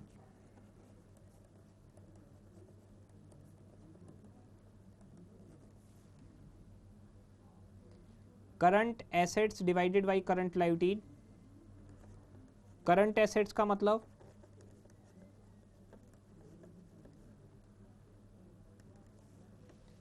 Current assets का मतलब 1 ईयर के विद इन 1 ईयर जो भी आपको विद इन 1 ईयर आपको जो भी पेमेंट मिलने वाली है या जो भी बेनिफिट्स मिलने वाले हैं, बेनिफिट्स या छोड़िए, ऐसे ही एग्जाम्पल लिख लीजिए, कैश, बैंक, और मान लीजिए आपने शॉर्ट टर्म लोन दिया है किसी को, शॉर्ट टर्म एडवांस दिया है, जो सब कुछ 1 साल के अंदर आ जाना चाहिए वापस, इसी साल के अंदर। शॉर्ट टर्म एडवांस दूसरा साल नहीं लगना चाहिए। प्रीपेड एक्सपेंस, और स्टॉक, डेटर्स, बिल्स रिसीवेबल्स, और बताइए क्या क्या हो सकता है?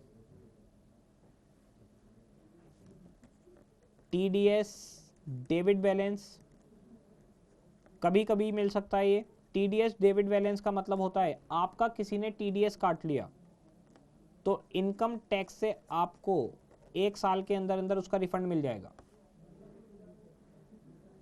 मार्केटेबल सिक्योरिटीज,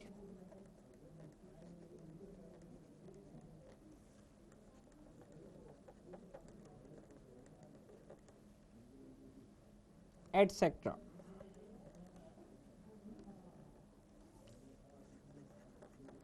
वैसे क्वेश्चन आपको क्लियरली बताएगा कि करंट एसेट्स कौन सी हैं।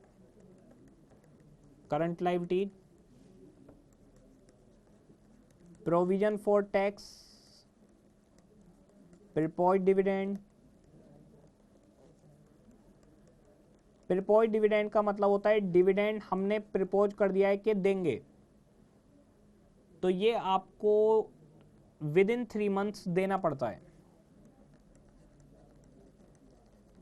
अनक्लेम्ड डिविडेंड, इसका मतलब है हमने डिविडेंड इशू कर दिया है, कुछ लोग अभी तक डिविडेंड लेने नहीं आए हैं तो आज कल में आ जाएंगे। Outstanding expenses, creditors, bills pebbles,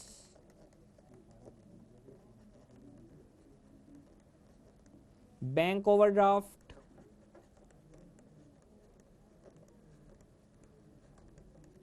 short term loan,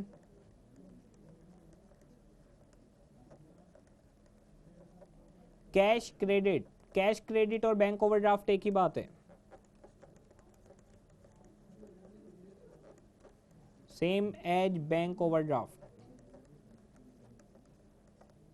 etcetera.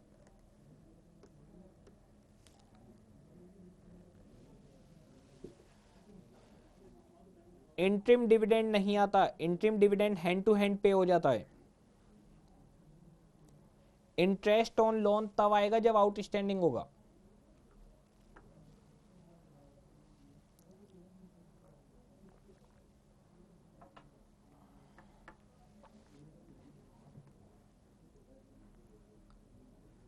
ये हमारे पास करंट एसेट्स करंट लायबिलिटीज के कुछ एग्जाम्पल हैं, इनकी जरूरत नहीं है वैसे, क्वेश्चन आपको हमेशा बताएगा।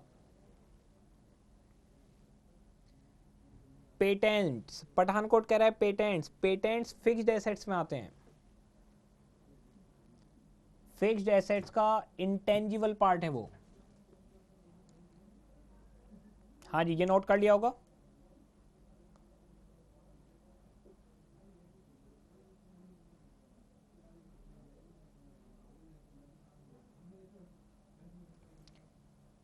ये लास्ट में दिखा दूंगा आपको, लास्ट में दिखा दूंगा आप लोगों को। हाँ जी, current ratio current assets divided by current liabilities. मुझे बताइए,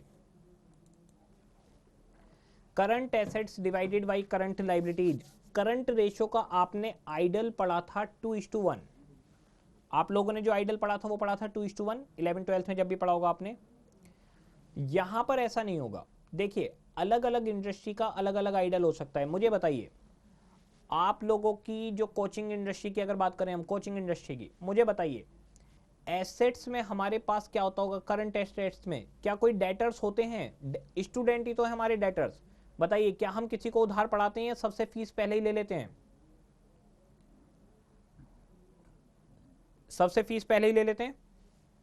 अब मुझे बताइए, हमारे कोई डेटर्स नहीं है, क्या हमारे पास कोई स्टॉक होता है? स्टॉक, कोई सामान बेच रहे हैं क्या हम? मुझे बताइए, क्या हम लोग कोई स्टॉक रखते हैं क्या? कोई नहीं रखते। तो इसका मतलब ना तो हमारे पास स्टॉक है, ना हमारे पास डेटर है। फिर हमारे पास रहता क्या होगा? हमारे पास करंट एसेट्स के नाम पर रहते हैं सिर्फ कैश बैलेंस रहता है, कैश या बैंक पैसे पड़े हुए जो भी होंगे, बस वही हमारी करंट एसेट्स है। अब मुझे बताइए, करंट लायबिलिटीज,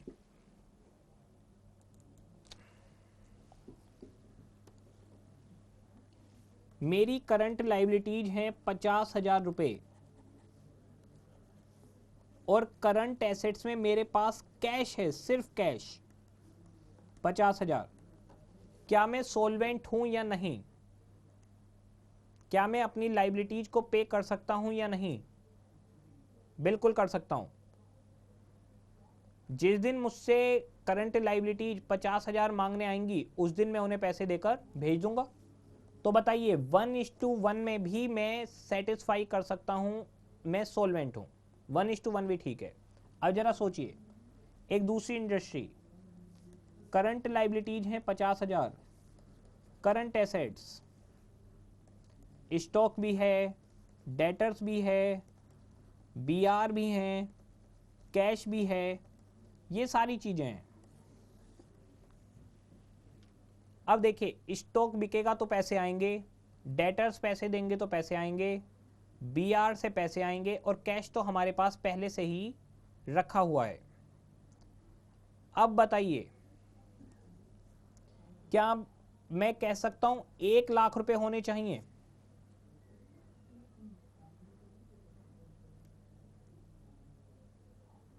बताइएगा, क्या मैं कह सकता हूं मेरे पास करंट एसेट्स के नाम पर 1 लाख रुपए तो होने चाहिए? रीजन, 20,000 का कैश है, 20,000 के बीआर हैं, 30,000 के डेटर हैं, 30,000 का स्टॉक है। जब तक मेरे पास क्रेडिटर आएंगे तब तक कुछ डेटर पैसा दे देंगे, कुछ बीआर पैसा दे देंगे, कुछ स्टॉक बिक जाएगा। तो मैं कह सकता हूं यहां 2:1 ठीक है। अब बताइए, करंट लायबिलिटीज हैं 50,000, मेरे पास करंट एसेट्स में सिर्फ स्टॉक है 2 लाख रुपए का, मुझे नहीं पता कब बिकेगा। मुझे ये नहीं मालूम कि जब तक क्रेडिटर मेरे पास आएंगे तब तक मेरा स्टॉक बिक जाएगा या नहीं बिक जाएगा। बताइए क्या मैं सोल्वेंट हूं या नहीं हूं?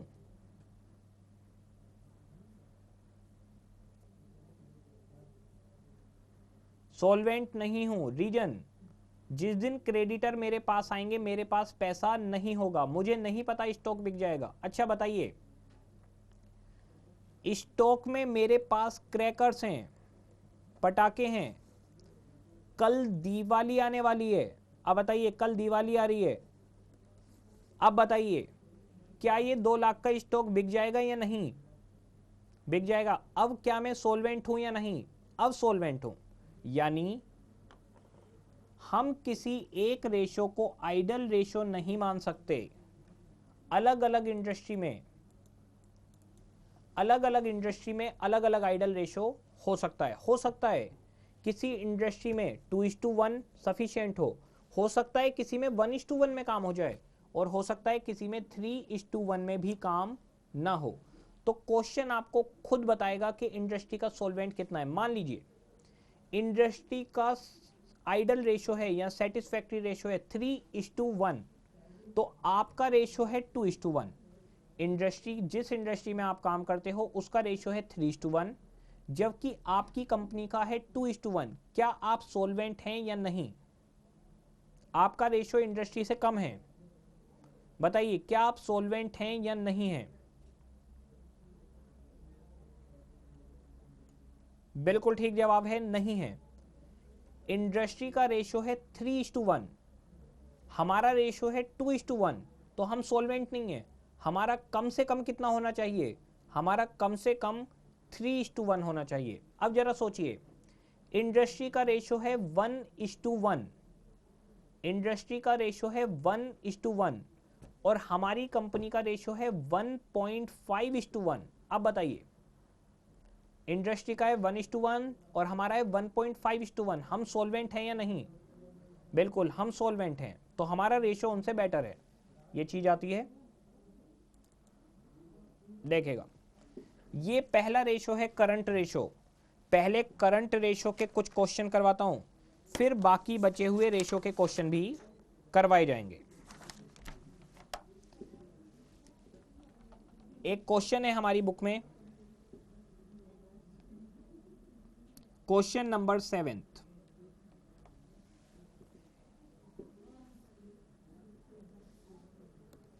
देखिएगा question number 7।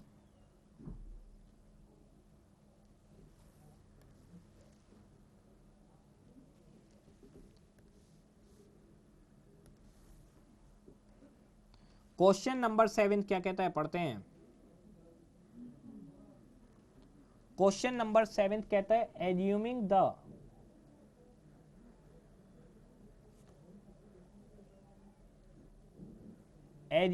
The current ratio is two state and explain in each of the following cases whether the current ratio will improve or decline or will have no change। ठीक है, करंट रेशो 2 है, आपको बताना है कि ratio improve होगा, decline होगा या उसमें कोई चेंज नहीं होगा। पहला case, payment of a current liability, हमने एक करंट लाइबिलिटी की पेमेंट कर दी। दूसरा case, purchase of fixed assets, हमने एक फिक्स्ड एसेट्स परचेज कर ली। तीसरा case, cash collect from customer, customer से कैश आया। बिल्स रिसीवेबल डिसऑनर्ड, और चौथा है इशू ऑफ शेयर्स। ठीक है जी, ये एग्जाम में आ जाता है 4 नंबर में ऐसा रेशो। आंसर 7 क्वेश्चन का आंसर देखिएगा। क्वेश्चन ने कहा है current ratio, current assets divided by current liabilities equals to 2:1। ये क्वेश्चन ने हमें दिया हुआ है। क्वेश्चन ने हमें करंट एसेट्स या करंट लायबिलिटीज नहीं बताई, तो हम इसमें एजम्पशन ले लेते हैं। Let current assets be ₹2 lakh, ये हमारी एजम्पशन है। बताइए करंट लाइबिलिटीज कितनी हो जाएंगी?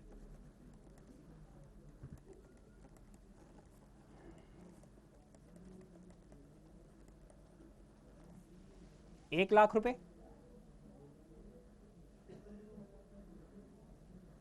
ठीक है, केस 1। अब हमारा रेशियो चल रहा है अभी 2:1। अब हमें सारे केस देखने हैं। क्वेश्चन ने कहा है पेमेंट ऑफ करंट लाइबिलिटी। हमने एक करंट लाइबिलिटी की पेमेंट की है। मैं मान लेता हूं से ₹20,000। हमने 20,000 रुपए की पेमेंट कर दी। अब देखते हैं करंट रेशियो क्या आएगा हमारे पास। करंट रेशियो इक्वल्स टू, पहले करंट एसेट्स थी 2,00,000 रुपए और करंट लाइबिलिटीज थी 1,00,000 रुपए। अब हमने 20,000 रुपए की पेमेंट कर दी तो लाइबिलिटीज 20,000 रुपए से कम हो गई। बताइए एसेट्स में से भी तो 20,000 रुपए चले गए। एसेट्स में से क्या गया होगा? कैश या बैंक। तो 20,000 रुपए हमारे चले गए और 20,000 रुपए की लाइबिलिटी कम हो गई।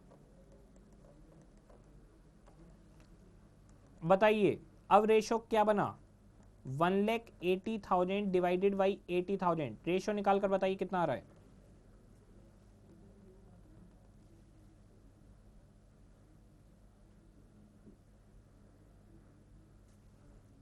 (2.25:1). इंपैक्ट क्या पड़ा? रेशो इंप्रूव हो गया। इंप्रूव।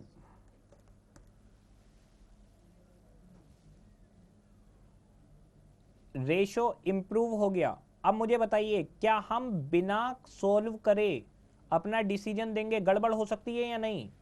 बच्चा तो सोच रहा है 20,000 ही तो कम हुए, ऊपर भी और नीचे भी। अरे न्यूमरेटर बड़ा है और डिनोमिनेटर छोटा है, तो दोनों में से एक ही चीज माइनस होगी, तो छोटे वाला तो और छोटा हो गया, जबकि बड़े वाला कंपैरेटिवली उतना छोटा नहीं हुआ। अगर दोनों को सेम रखना है तो ऊपर डबल अमाउंट माइनस करो। ऊपर 40 माइनस करते और नीचे 20 माइनस करते तो रेशो में कोई चेंज नहीं होता। बिल्कुल एग्जाम में वर्किंग करके दिखानी पड़ेगी वरना नंबर नहीं मिलेंगे। और सही बात यह, बिना वर्किंग के ठीक आंसर निकाल भी नहीं पाओगे। परचेज ऑफ फिक्स्ड एसेट्स,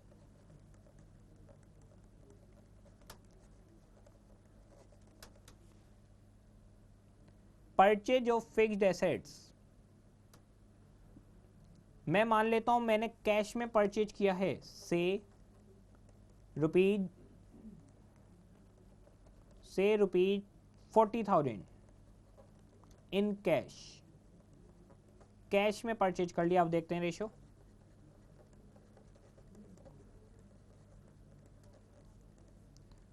पहले करंट एसेट्स थी 2,00,000 रुपए, उसमें से 40,000 चले गए। करंट लाइबिलिटीज पर कोई फर्क नहीं,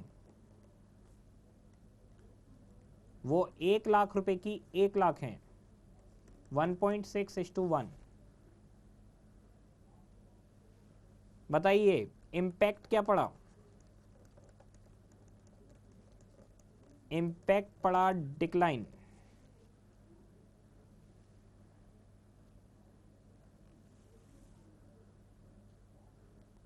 यहां से तो कैश में चला गया पैसा,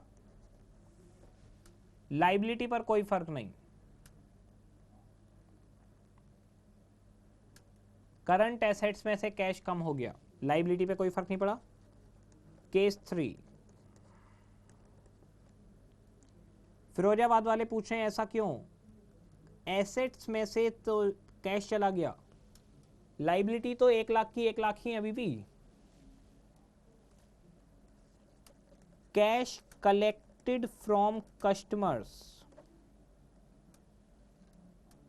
कैश कलेक्टेड फ्रॉम कस्टमर्स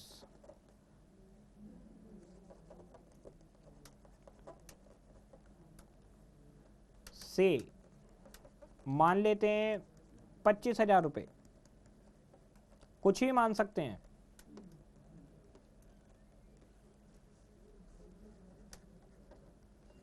बताइए 25,000 रुपये मिल गए कस्टमर से, क्या फर्क पड़ेगा? फिरोजाबाद वाले कह रहे हैं बैलेंस शीट इक्वल नहीं होगी। क्यों नहीं होगी? 40,000 की फिक्स्ड एसेट्स आ गई हैं।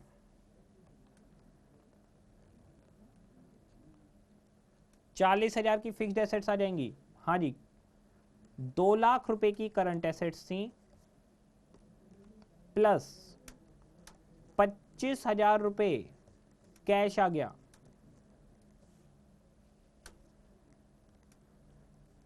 25,000 रुपये का कैश आ गया।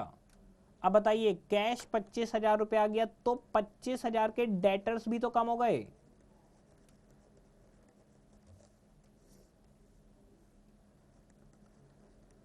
यानी बस डेटर्स कैश में कन्वर्ट हो गए।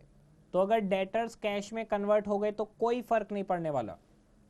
रहे तो करंट एसेट्स ही, पहले डेटर थे तो भी करंट एसेट्स थे, अब डेटर की जगह कैश हो गया तो भी करंट एसेट ही रहेगा। Impact no change.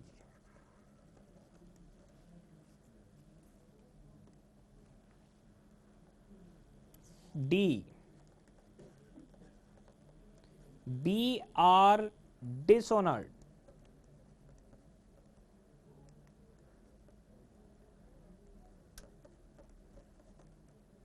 से 15,000, कुछ भी मान सकते हो मन से, 15, 20, 25, 30।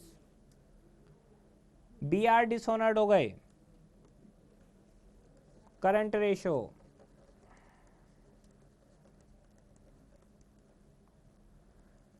₹2,00,000 की करंट एसेट्स थी माइनस 15,000 के बी आर कम हो गए। बताइए बी आर डिसऑनर हो गए। अब ये पैसा कौन देगा? ये 15,000 रुपये अब ये 15,000 रुपये देंगे डेटर्स। बी आर डिसऑनर होते हैं तो डेटर्स को पैसा देना पड़ता है। कोई फर्क नहीं पड़ा, बी आर बदलकर डेटर बन गए। एंट्री भी होती थी debtors debit to B R 2:1, no change.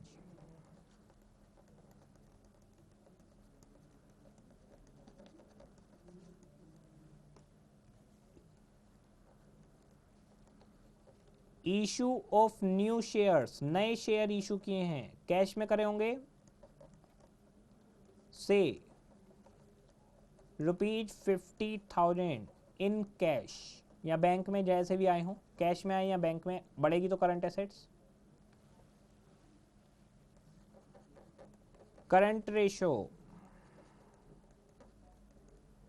2,00,000 रुपए की करंट एसेट्स थी, 50,000 रुपए का कैश आ गया और या बैंक आ गया, कुछ भी आया हो। लाइबिलिटीज, करंट लाइबिलिटीज अभी भी 1,00,000 रुपए, उन पर कोई फर्क नहीं पड़ा। 2.5:1। Impact improve. काम खत्म। सिर्फ क्वेश्चन नंबर 7 तक पढ़कर आना है। अपने कोऑर्डिनेटर को बोलिए आपको प्रिंट आउट निकाल कर दे।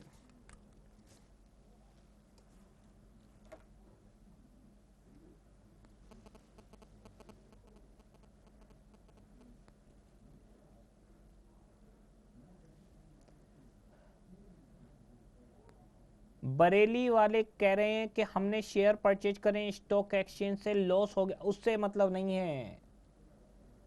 आप शेयर ट्रेडिंग पे चले गए, उसमें मत जाइए, उससे मतलब नहीं है।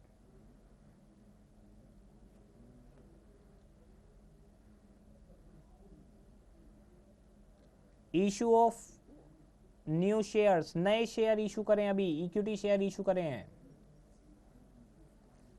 लुधियाना वाले कह रहे हैं लाइबिलिटी बढ़ेगी। बिल्कुल लाइबिलिटी बढ़ेगी, लेकिन करंट लाइबिलिटी नहीं बढ़ेगी। नीचे करंट लाइबिलिटी है।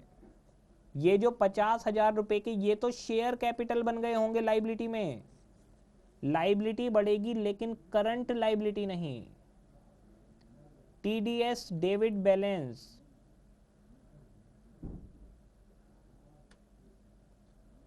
TDS debit balance,